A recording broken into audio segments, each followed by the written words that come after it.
Good morning and welcome to the Operational Services Committee for May 9th, 2023. On this committee, we have Councillor Thiessen, Councillor O'Toole, and Mayor Clayton, along with myself, Councillor Bosch. So we will start with Chief Glavin I guess I'll call it to order. Now we'll start with Chief Glavin for the service area update. Thank you, Chair Bosch.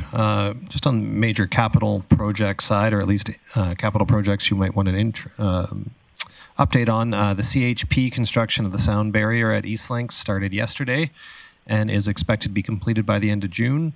And that will complete our obligations on that site, assuming all goes well with construction.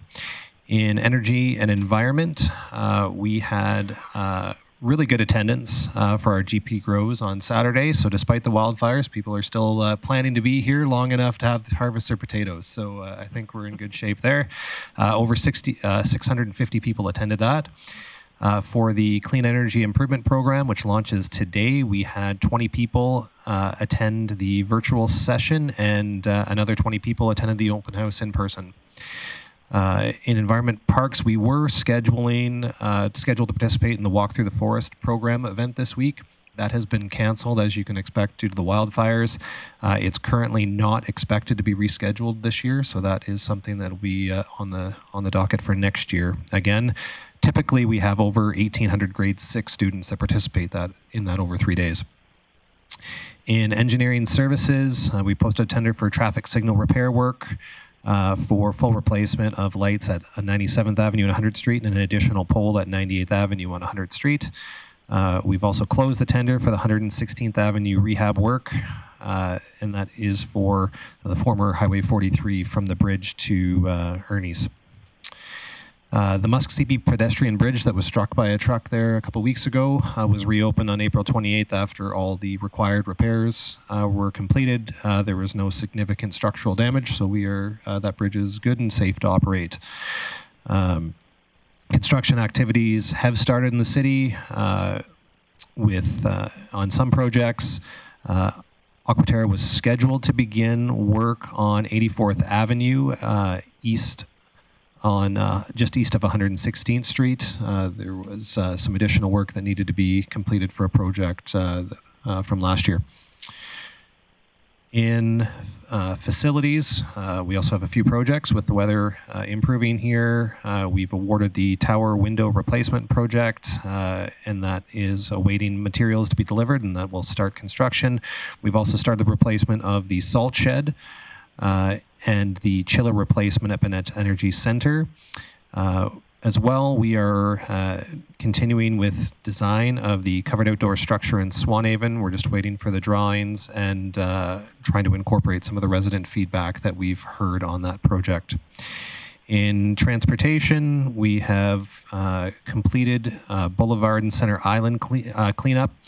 The only exception you might see is a couple areas where there are existing capital projects happening right now when those projects complete. So specifically at 108th Street and 100th Avenue, where you see some of the replacements for the signals, we'll get those cleaned up after the construction is done there. We've also started lane marking and parking lot painting this week. With parks, all of our seasonal staff are on board and currently conducting spring cleanup throughout the city. And on Highway 43 for the cleanup, a litter pick is scheduled for Wednesday, May 10th along Highway 43 West, and motorists are reminded to follow the reduced speed limits and use caution while passing workers. And with that, I'll take any questions. Thank you, Chief Glavin. There's lots going on, I see. Any questions, Mayor Clayton and then Councillor Thiessen? Thanks, Chair Bosch. Chief Glavin, can you just give me a little bit more details on the road work that will be happening on the former Highway 43 that you mentioned, the road from, for example, Co-op gas station to Ernie's? Timelines, etc., just so the community is aware of the significance of that work. Yeah, thanks, Mayor Clayton. So that work, I'll have to get the exact start date. I want to say it's in June that will start. That is a full road reconstruction, and there's a substantial amount of storm work that needs to be done there. So deeper underground storm, and it'll take longer to do it. The project is likely to spread over 2 years just due to the significance of the work. So what is likely to occur this year is that from the bridge to 102nd Street will be completed this year, along with a significant amount of the storm work in that intersection. So if you recall, in major storm events, we've had some flooding issues over by Mr. Mike's. This should help mitigate those issues in the future to a substantial degree. And then from 102nd Street to 100th Street should be completed in the following year. It is possible that it could happen this year, but we currently have it structured that it will likely occur over 2 years. We will always maintain traffic. So there will always be two-way traffic on there unless there is something significant that might cause shutdown for a very short period of time in there. But it will be right until likely October before that road is closed up for that section. Great, thank you. Thank you. Councillor O'Toole. Yes, thank you very much for the report today. I was just wondering regarding the reservoir. It's just about completed, the spillway area? Thank you, Chair Bosch. I'll have to get back to you on the exact completion date. I don't have a current update on that one. No, that's fine. I was just wondering as well, was there any thought of dredging some of the area, or was there a need anymore to dredge? Seeing it's been dry for a year, almost a year, and it's been dry out right now, I was wondering if there may be a pretty good opportunity to do it if we were going to do it now. Thank you, Chair Bosch. We don't have any capital program for dredging in the reservoir, so that's not on our work plan for this year.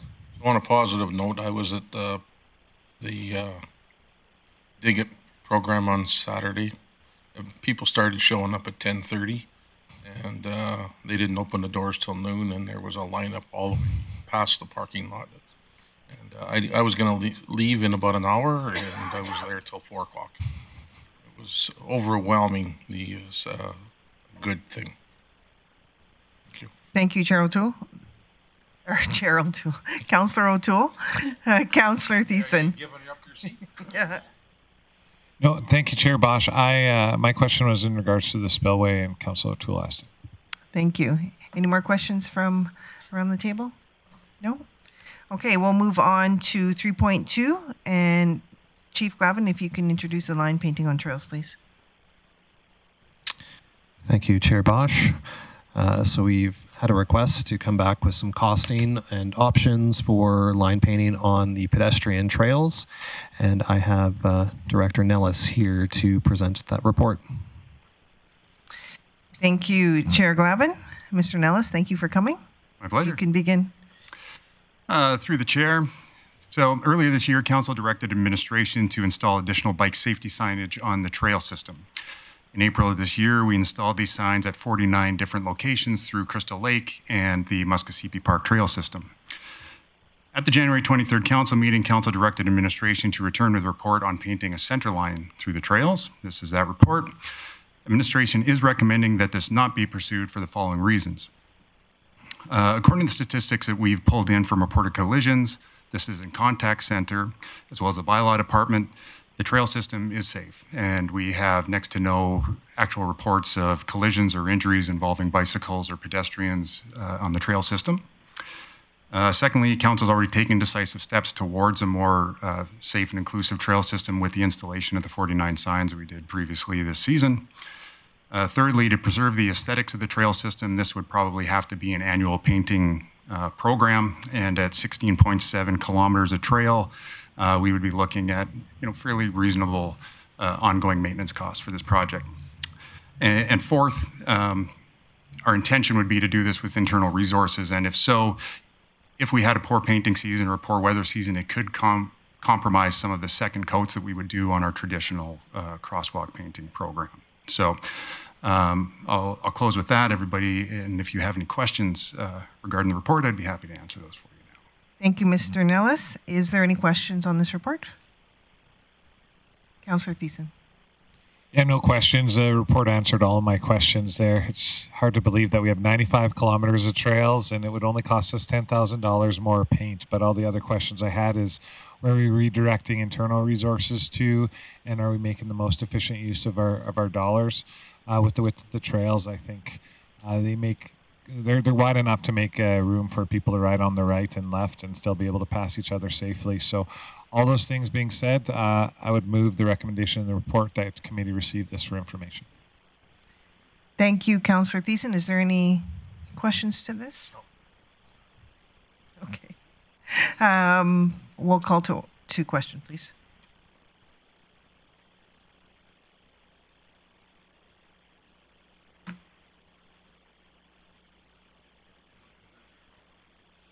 Thank you.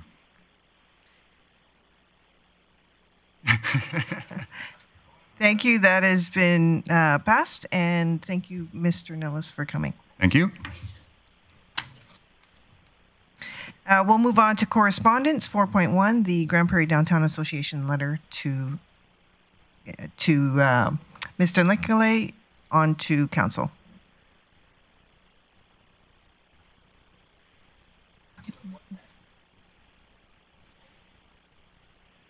Sure, Mayor Clayton. All right, you're good.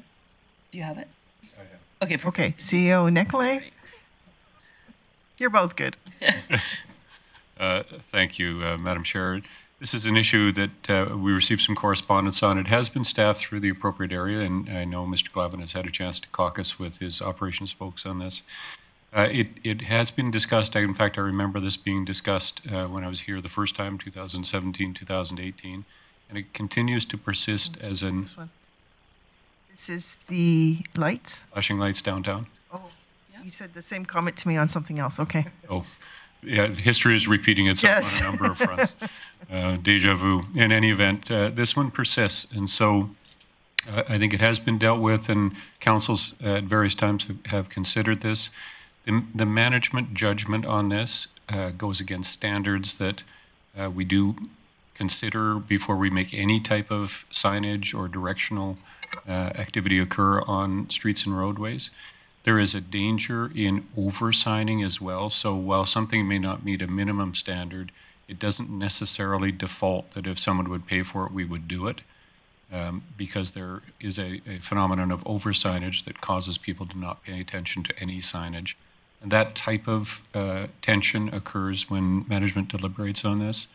But Mr. Glavin, I think you've prepared to discuss this one and describe what thought process went into it.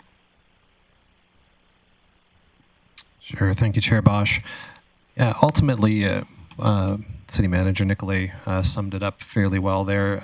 Largely, just statistically, it doesn't meet the thresholds under the Transportation Association of Canada warrants. We don't have any documented pedestrian issues at that. We have other higher priority pedestrian crossings throughout the city. That in the downtown through the 4 phases of improvements that we went through over the last number of years. There were a number of pedestrian improvements there with the midlock crossings now having bulb outs. There are signalized intersections, 80 meters from each one of those bulb outs that you can cross at using the signalized intersections. Over the so we also did some pedestrian counts in there. So last June, over the 6 busiest hours, there were on average 74 pedestrians that used mid-block crossings. And we did a second survey in November, and that dropped down to 43. So right now, statistically, we're not seeing a need for additional signage or flashing beacons in those areas. Thank you, Mr. Glavin. And Mayor Clayton, you're first. So just a comment. This letter specifically is indicating that the Downtown Association is willing to pay for 1 set of lights and wants to know if council is interested in paying for another set of lights. As indicated, the traffic impact studies and the technical aspect of this indicate that the lights aren't required. So I guess the question for committee is whether or not committee is interested in sending this to council for consideration of funding one set, knowing that the Downtown Association is interested in funding another set. And that's all I had, Chair. Thank you, Mayor Clayton. Would anybody like to make any comments to Mayor Clayton's? Councillor Blackmore. Thank you, Chair Bosch. My comment is directed, I guess, to the CAO or to Mr. Glavin. I don't see that we are adding signage. We're simply replacing the type of signage. So the businesses that front those crosswalks truly feel that the type of signage in place is not sufficient to protect their customers, who are our residents. So I feel that, saying that there's oversigning would be a problem is not necessarily an effective argument in this case, because the signage is already there. We're just asking for an increased level of safer signing. Thank you, Councillor Blackmore. Mr. Nicolay? Through the chair, Councillor Blackmore makes a good point. This is not incremental signage. It is an increment in the intensity of signage. So in that regard, it has an impact. And I know when we try to enforce sign standards in downtown areas, distractions are important. Visual distractions are important. The traffic standards that we adhere to take that into consideration as well. But you're absolutely right. And when we have people who are living in the area, seeing the traffic movement, not just at sporadic times when it might be observed and measured, but all the time when they're open, and they're citing a safety hazard and citing a way in which they believe it can be remedied, we do take that very seriously. And so that's why we would ask council to give it consideration. Brian has an additional comment. Thank you, Chair Bosch. Actually, probably not much to add. I think Mr. Nicolay addressed that fairly well. The only additional context is that we do get these requests throughout the city multiple times a year, and we go through the same process of looking at whether it's warranted or not. So this is no different in this case. Thank you, Mr. Glavin. Mayor Clayton? Mr. Glavin, fair enough, it's not warranted. I guess my question is it, does it create an unsafe area? The question, two questions. Remind me of the cost, because it's been a while since we spoke of it. And I see Mr. Nellis is still here, so maybe he knows. And I understand the distractions and the planning, and this is really a technical science in transportation. But by adding this request, approving this request, and maybe council doesn't pay for the second one. Maybe downtown just says, this one's so important to us, we want it there. Is there any risk by adding it? Thank you, Chair Bosch. It's in the neighborhood of $25,000 to install these signs, and I believe that's for a set. As far as exact safety, I'd be a little bit out of my depth if I claimed it would create a less safe or more safe condition. That would be something I would want our traffic engineer to comment on in this particular situation. But those are the approximate costs. Thank you, Chair Mr. Glavin. I'm the chair. I keep forgetting that. I'm going to put my 2 cents in here because I'm part of this letter that was written, and I'm part of the calls that keep coming in and the comments from the businesses surrounding this situation. Although it's anecdotal, these businesses feel that this is a significant risk to our public. I'm happy to say that our pedestrian traffic is increasing. That's the whole point of the revitalization, is to bring more people to the core and things to get busy and a place to walk for hours and go into our business sector. These people are seeing it. And Mr. Nicolay was correct. A point-in-time count, although by professionals, and I have no disregard for what they're saying, the lived experience is important.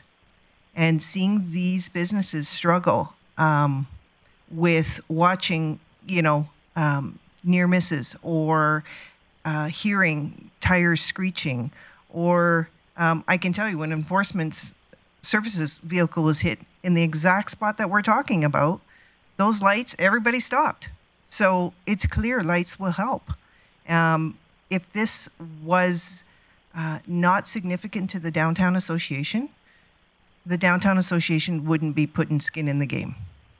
So for me, the second set of lights in particular, that builds continuity within those two blocks, and so that people can recognize and, you know, understand that when you're in this tight sector of many visual distractions, as listed in the letter, that there is something else to help you. So for me, I think it's important as a councillor. It's important as someone who works with the Downtown Association. And I just think our businesses didn't come here a year ago and discuss this with council for no reason. We just had a recent Town and Country article written, April 13th, I believe. It was absolutely negative, and to this point. That's not okay, in my opinion. So anyway, that's my 2 cents. I would, you know, if council isn't willing to do this, as the Downtown Association Executive Director, we're willing to put the money into it. Whether the city allows that is the second question. So that's all I have to say. So Councillor O'Connor and then Councillor Palat. Yes. Oh, I'm sorry, I didn't see you. He's on the committee? Yes, he is. I'll let him go first. Okay, Councillor Thiessen first. You're such a gentleman, Councillor O'Connor. Thank you, Chair Bosch. I think I'm going to need a little bit of convincing on this one. And I'm okay that the Downtown Association wants to put it in there and ask for permission.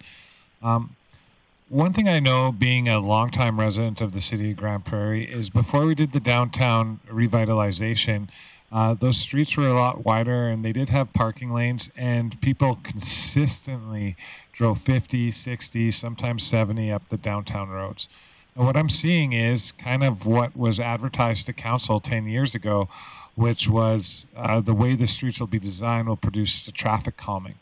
Now I know that there's been some near misses and stuff like that, but what I frequently experience is driving 30 to 40 kilometers up that main road every time I drive on it. And it's because of the cars in front of me and it's the cars behind me. And I think it's because the streets are narrow and the traffic calming engineering is actually working in that place. If we were still at 50, 60 and cars were still traveling that speed down the downtown road consistently, I might be in favor. But sometimes pedestrian crossings create their own safety hazards. So one of those that I think is just at the top of the hill as you exit the downtown zone.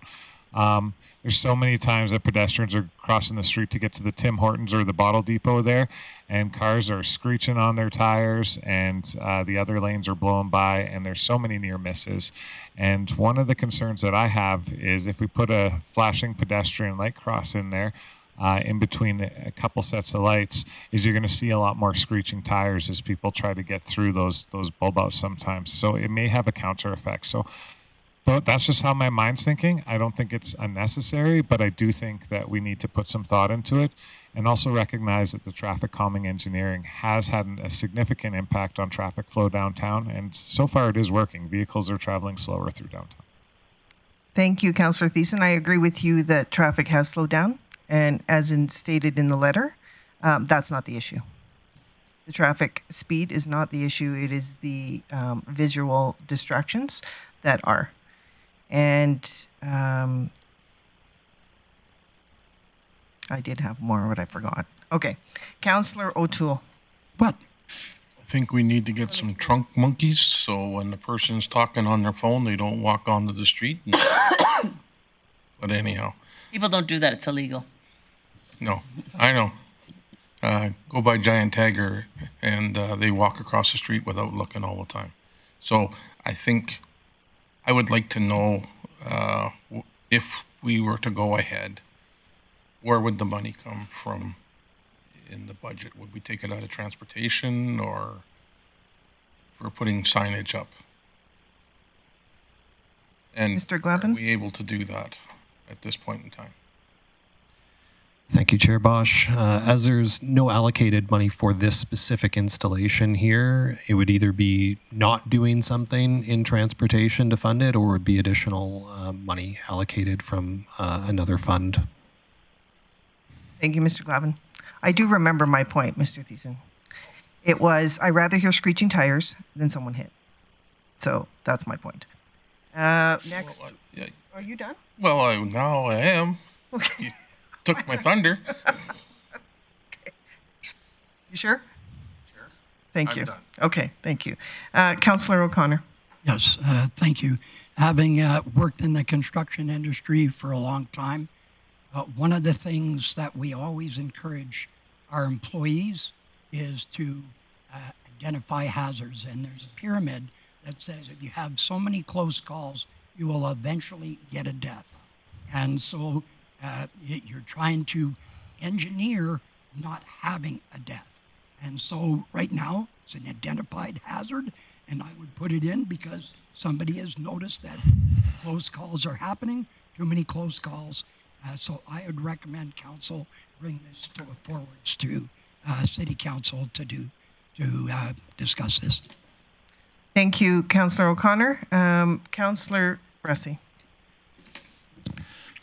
I really would caution council in assessing the actual safety of this in terms of there's international experts who assess risk on these streets and have created standards, and we've got really great locally trained experienced professionals who are interpreting those standards. And if our professionals say that this is a safe place and there's higher priorities for safety in the city, I absolutely believe that. So I don't think there's an actual safety risk here, and I'll trust our staff to assess the actual safety risk. That being said, I think what we're the experts in as politicians is feelings in the community. And for me, when it comes to these rapid standards, it was the same thing when we were putting them in school zones. Our staff came and we had the report showing there hadn't been any accidents in school zones. Well, actually, there was one that happened in a school parking lot, and there was one that happened in an address that didn't actually exist and we think belonged on a major arterial a little far away. And staff came and said, hey, our school zones are safe. We don't need rapid flashing beacons for actual safety. And I absolutely trust them on that. But we had moms telling me, hey, I don't feel safe sending my kids to school. And I also absolutely trusted those moms saying we don't feel safe with our kids. And so we put in rapid flashing beacons in some of the higher stress places in the community, and they've been really well regarded. And I've had parents tell me all of a sudden I feel safe sending my kids to school.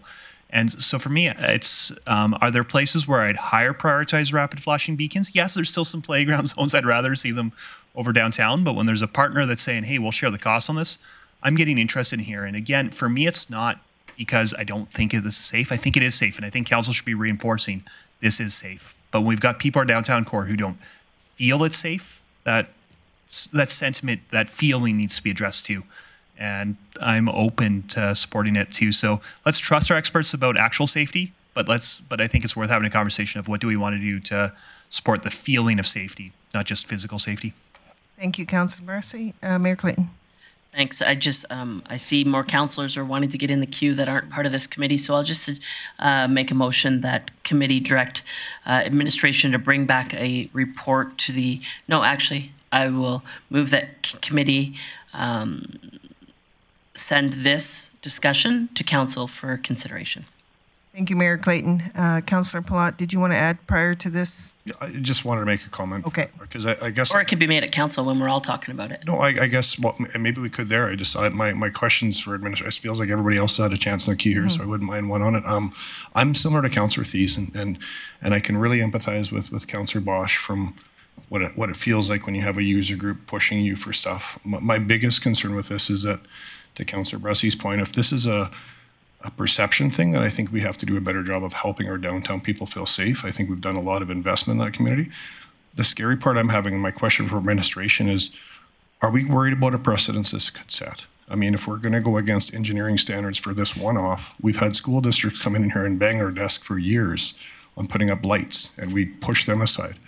And so my fear is if we go ahead and do this, and even though there's a willing user group to pay for it, willing user groups, neighborhood associations from all over the community could start saying, hey, we want to stick up signs all over, we're willing to pay for it.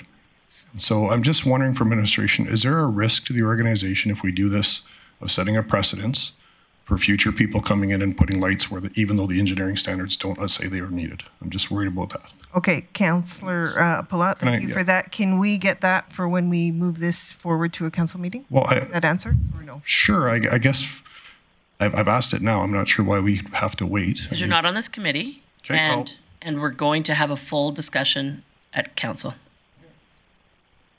Okay.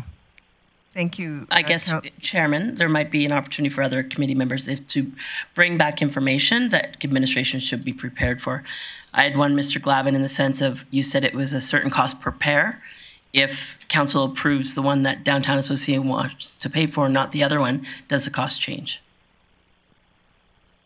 And if you don't know, let's have that discussion at council. Just to clarify the question, is it that in that one intersection, or like where we split the cost in one intersection, or are we talking about two sets at two different mid-block crossings, I should say? This letter is asking for two sets. So one on mid-block of 99th and 100, and one on mid-block of 100 and 101st. The Downtown Association is willing to pay for the 99th to 100 mid-block satellites, because that seems to be the most significant concern. But for continuity's sake and for vehicle traffic to, understand the lights in the core, to have some sense of making sense in that two narrow block section, that's why we're asking for two sets of lights. Originally, it was 4 sets, that whole 100 Ave piece, but they would be happy with the 2 sets. So Mayor Clayton has made a motion. If we could add into that motion Councillor Palat's concerns for, okay, you don't need it? Okay, thank you. So do we have a motion written? Mm-hmm. Okay, can we see that, please? No, for consideration. And, she did your business. I value your motion. I was going to make the same one, but I was also wondering if we could reduce the speed on that road. If that would be an option as well. Not saying that we're going to do it, just an option to offset the cost of the lights. It's already, it's going to be congested. We're going to have lots of people complain that it takes them too long. Mm-hmm. And it's going to be a big issue one way or the other. But anyhow. In regards to the Downtown Association letter, speed wasn't the factor. So just for point of clarification on the letter side. And I'll call the question.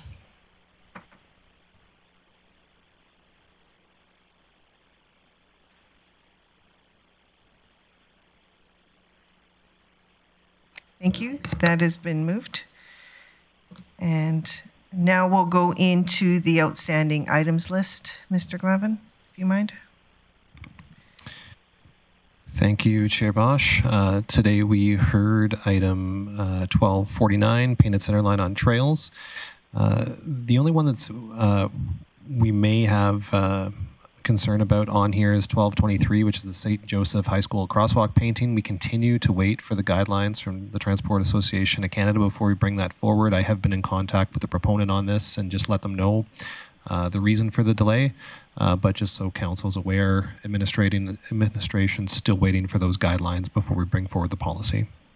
They have said it's imminently supposed to be coming out imminently, but that was the same response we got about 3 weeks ago. So we're hoping that it'll be out very soon. Thank you, Mr. Glavin. And Mr. O'Toole, would you do the business? Business, you betcha. I move the council or committee receive the May 9th, 2023 outstanding items list as amended for information. Thank you. That's in order. I'll call the question.